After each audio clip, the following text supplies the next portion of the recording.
Oui, bonjour les amis. Alors, eh bien, écoutez, je vous propose de lire ensemble le livre des Actes des Apôtres. Tout simplement parce que, d'abord, on vient de se taper deux livres de l'Ancien Testament qui n'étaient pas forcément très rigolos. Je parle du livre de Josué, du livre des Juges.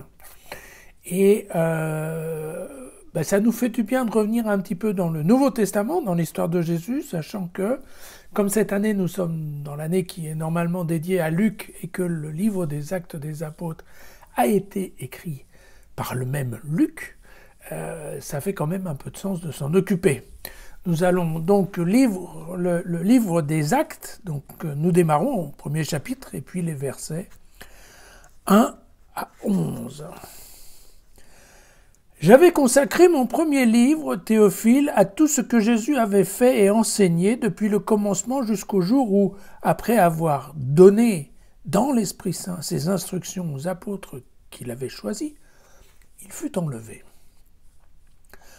C'est à eux qu'il s'était présenté vivant après sa passion. Ils en avaient eu plus d'une preuve, alors que pendant 40 jours, il s'était fait voir d'eux et les avait entretenus du règne de Dieu. Au cours d'un repas avec eux, il leur recommanda de ne pas quitter Jérusalem, mais d'y attendre la promesse du Père, celle, dit-il, que vous avez entendue de ma bouche. Jean a bien donné le baptême d'eau, mais vous, c'est dans l'Esprit Saint que vous serez baptisés d'ici quelques jours. Ils étaient donc réunis et lui avaient posé cette question, mais Seigneur, est-ce maintenant le temps où tu vas rétablir le royaume pour Israël ? Et alors il leur dit, vous n'avez pas à connaître les temps et les moments que le Père a fixés de sa propre autorité, mais vous allez recevoir une puissance, celle du Saint-Esprit qui viendra sur vous. Vous serez alors mes témoins à Jérusalem, dans toute la Judée et la Samarie jusqu'aux extrémités de la terre. À ces mots, sous leurs yeux, il s'éleva et une nuée vint le soustraire à leur regard. Et comme ils fixaient encore le ciel où Jésus s'en allait, voici que deux hommes en vêtements blancs se trouvèrent à leur côté et leur dirent « Jean de Galilée, pourquoi restez-vous là à regarder vers le ciel ? Ce Jésus qui vous a été enlevé pour le ciel viendra de la même manière que vous l'avez vu s'en aller vers le ciel. » Voilà. Alors, comme je vous le disais, donc, le livre des Actes des Apôtres, c'est la deuxième moitié de l'évangile de Luc. On pense qu'il a été écrit à la même période, on pense même qu'il s'agit d'un seul ouvrage, que Luc a dû choisir de couper en deux pour des raisons probablement très techniques d'édition, on ne sait pas. Mais globalement, il a fait la coupure au niveau donc de l'ascension, en répétant, donc on trouve bien un peu d'ascension à la fin de l'évangile de Luc et un peu d'ascension, on vient de le voir, au début des Actes.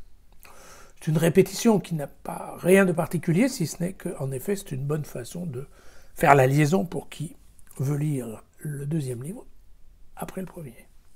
Voilà. Vous savez que, donc, tout comme l'évangile de Luc, on pense qu'il a été écrit aux alentours des années 80, pour simplifier, après la destruction du temple, qui était en 70, par les Romains. Et puis, par contre, on pense que c'est avant les lettres de Paul, parce que de toute évidence, Luc, en rédigeant les Actes des Apôtres, n'a pas eu accès aux lettres, aux épîtres pauliniennes de Paul. Pourquoi ? Parce qu'on verra qu'il y a quelques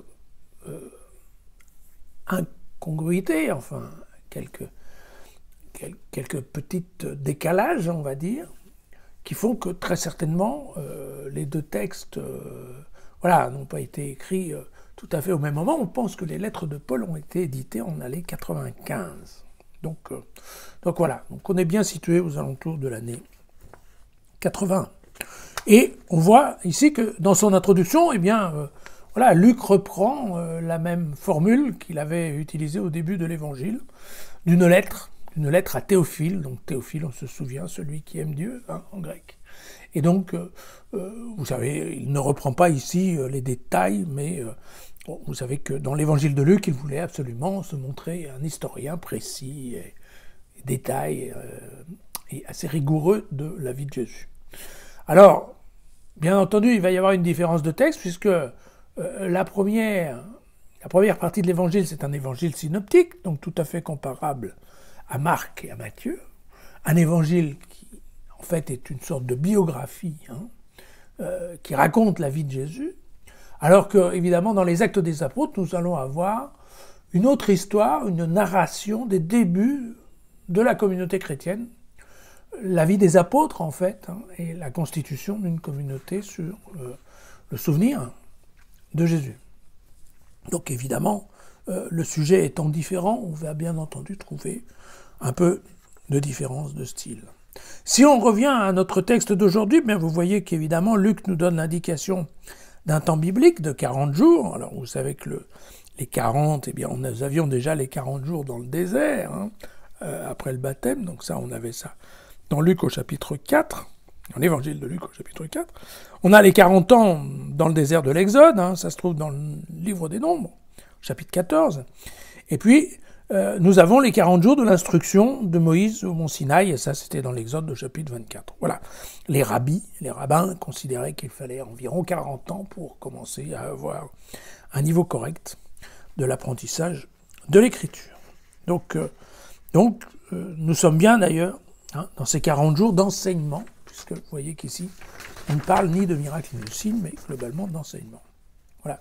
Nous sommes dans le dernier repas du Christ avec ses disciples, mais attention, du Christ ressuscité, dans lequel il donne deux indications principales à son équipe. La première, c'est de ne pas quitter Jérusalem. Vous vous souvenez qu'à l'évangile de Marc et de Matthieu, on parlait d'aller en Galilée, donc c'est un peu différent. Et puis, d'attendre le baptême de l'Esprit. Vous saviez qu'on avait dans l'évangile de Luc au chapitre 3 et au verset 16, « Lui, il vous baptisera dans l'Esprit Saint et dans le feu. » Voilà, et le feu. Très bien. Alors, je pense qu'il peut être intéressant de reprendre rapidement le dernier passage de l'évangile de Luc, celui qui correspond, ça se trouve au chapitre 24 et au verset 44. « Puis il leur dit, voici les paroles que je vous ai adressées quand j'étais encore avec vous. Il faut que s'accomplisse tout ce qui a été écrit de moi dans la loi de Moïse, des prophètes et les psaumes. Alors, il leur ouvrit l'intelligence pour comprendre les Écritures et il leur dit, c'est comme il a été écrit, le Christ souffrira et ressuscitera des morts le troisième jour, et on prêchera en son nom la conversion et le pardon des péchés à toutes les nations, à commencer par Jérusalem. C'est vous qui en êtes les témoins. Et moi, je vais envoyer sur vous ce que mon Père a promis. Pour vous, demeurez dans la ville jusqu'à ce que vous soyez d'en haut revêtus de puissance. Puis, il les emmena jusque vers Béthanie et levant les mains, il les bénit. Or, comme il les bénissait, il se sépara d'eux et fut emporté au ciel. Eux, après s'être prosternés devant lui, retournèrent à Jérusalem pleins de joie, et ils étaient sans cesse dans le temple à bénir Dieu. Bien, vous voyez que, globalement, on note quelques petites différences entre les deux textes, mais globalement, on comprend bien que si l'accent était donné sur le départ du Christ à la fin de l'Évangile, eh bien, dans les actes, il est plutôt donné sur la réaction des disciples. Bien. Luc, d'ailleurs, est un peu le seul à décrire l'ascension. Les autres se contenteront d'un langage un peu imagé, mais vous savez que Luc se veut historien, et donc il ne doit pas frémir quand il s'agit de donner des détails. Voilà. Le ravissement céleste, comme on appelle ça dans les milieux informés, c'est quand même un classique dans l'histoire des empereurs romains. Il y avait Jules César et une comète, et puis l'aigle au moment de funérailles d'Auguste. Et puis, bien entendu, on a ça dans la Bible, ne serait-ce que donc, je vous ai pris quelques exemples au chapitre 5 de la Genèse. Enoch vécut en tout 365 ans, ayant suivi les voies de Dieu, il disparut, car Dieu l'avait enlevé. Et puis dans le deuxième livre des rois, au chapitre 2, c'est le départ d'Élie, qui a donné sa place à Élisée. Mais tant qu'ils poursuivaient leur route tout en parlant, voici qu'un char de feu et des chevaux de feu les séparèrent l'un de l'autre. Élie monta au ciel dans la tempête. Bien. Vous Voilà, les disciples vont à nouveau questionner Jésus sur la date prévisible de l'arrivée du temps du royaume. Alors, on se souvient que ça, c'était typiquement la préoccupation juive du Messie. Le Messie juif devait revenir non seulement pour juger, mais aussi pour restaurer l'indépendance du royaume hébreu, enfin du royaume juif, n'est-ce pas? Et donc, quelque part, on attendait du Messie qu'il foute les Romains à la porte. Et vous voyez que cette idée-là n'est pas complètement sortie de la tête des disciples qui pourtant ont eu diverses occasions au cours de l'Évangile de comprendre que le Messie du Seigneur, c'était plutôt le serviteur souffrant que le Messie dans un trône de gloire. Mais bon, vous voyez, certaines idées sont assez résistantes. Voilà. La réponse, bien entendu, de Jésus, c'est que c'est son Père qui est le maître des horloges et que l'Esprit va venir, va les transformer en témoins, voilà, qu'ils sont envoyés dans la terre entière. Bien. Les 2 anges en blanc nous rappellent ceux, en effet, du tombeau. On avait ça au chapitre 24 de l'évangile de Luc, vous vous souvenez, qui parlait aux femmes. Or, comme elles en étaient déconcertées, voici que 2 hommes se présentèrent à elles en vêtements éblouissants. Saisies de crainte, elles baissaient le visage vers la terre. Quand ils leur dirent « Pourquoi cherchez-vous le vivant parmi les morts ?» Ils laissent une porte ouverte, en fait, sur une future parousie du Christ, mais, bien entendu, sans en donner la date. Vous voyez que l'absence de Jésus se superpose maintenant à la présence dynamique d'une communauté. Et c'est bien de cela dont nous allons parler. Voilà, à demain.